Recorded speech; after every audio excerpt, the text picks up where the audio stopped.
Hey guys, welcome to a brand new video to the channel. So in this video, we're actually going to go through one of the best winter weeks for December, and this is winter week 4. So what this is going to be is a winter week based around the Artisan skill. Now until next Monday, we have the ability to use this to our advantage, because what this is going to do is give us a chance to have extra items produced when using Artisan skills.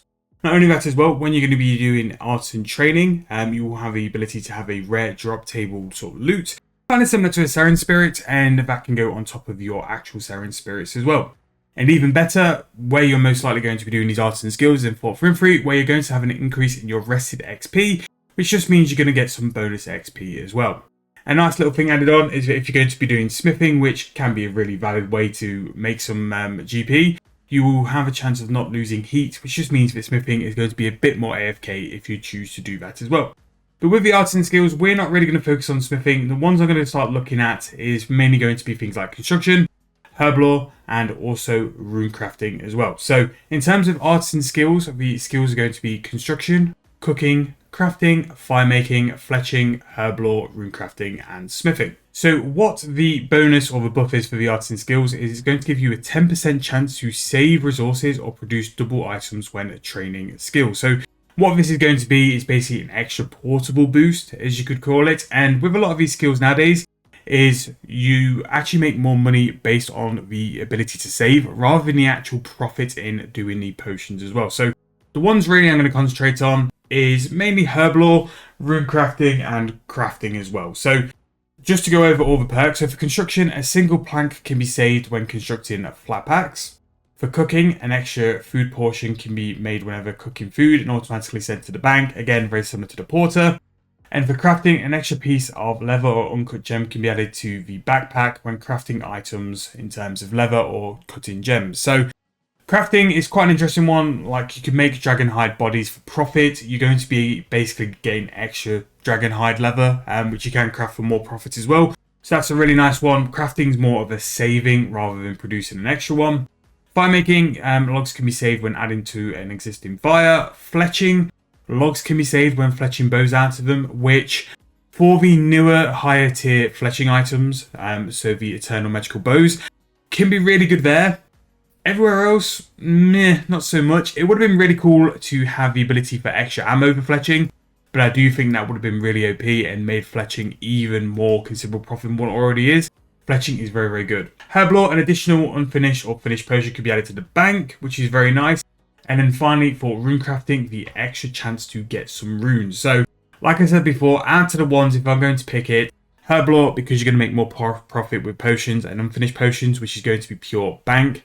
Runecrafting, additional runes are created, and especially if you look at necromancy runes, this is just going to be even more profit for you to do.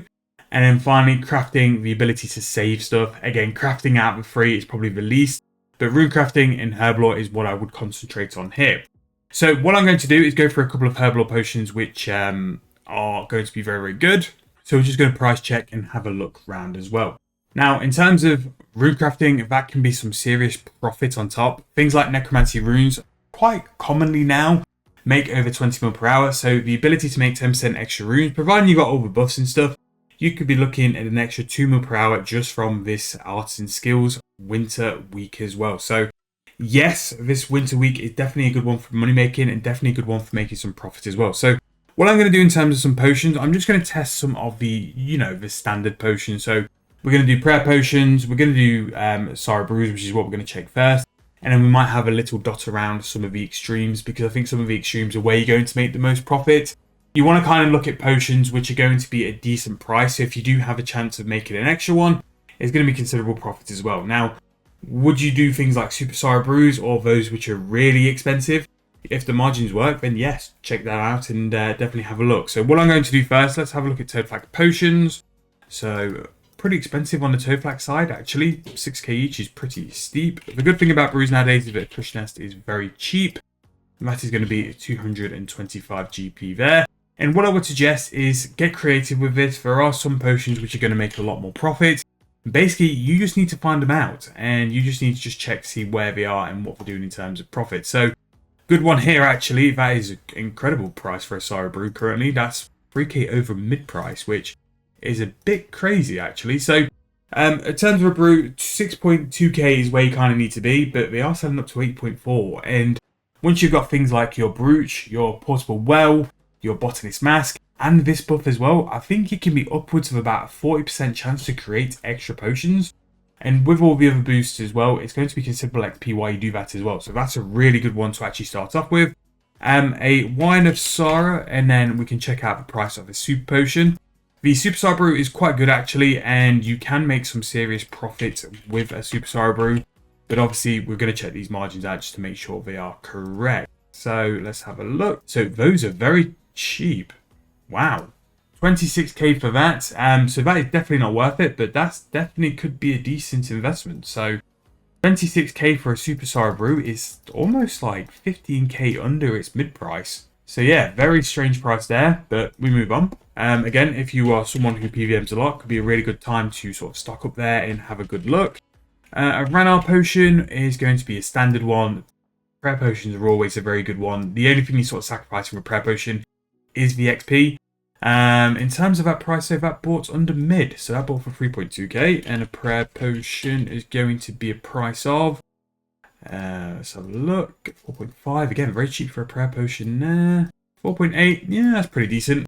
A snake grass isn't going to set you back too much, but a 1.7k margin, again, for a prayer potion, you only need level 38 Herblore. It really isn't that much of a requirement, and a really good way to build an account up. Again, if you're a brand new player for the Christmas period, a really good way for you to make some GP. Very contradictory to how it used to be is actually doing Herblore. Herblore will make you a lot of profit, but it seems snake grass are a little bit higher than normal, 700 GP. Yes, it's going to eat into that margin a bit, but with prayer potions, you're still going to make quite a bit. And the margin on snake grass here is pretty massive. So I'd buy the snake grass for 400 GP each. You're going to make the best part of 1.4k per potion, and that's without all the extras from this buff and all the other kind of buffs you can get as well. If you are brand new, make sure to do this on World 84 because the portable well will stack on top of this winter wild buff thing, the winter weeks buff. So that's one. I'm going to delve a little bit into extremes because I think extremes are very worthwhile looking at. So the next one, extreme strength. So super strength, let's say we buy it for the higher end, 8.2k. 6,000 coins for the clean dwarf weed. It's going to put you about 14,000 coins, and you can sell it for 16k. Again, 2k per potion is a decent margin and definitely something you can grind on as well. But the fact you're going to be making extra potions at 16k a pop is not bad, and that's what's really going to make you the extra profit.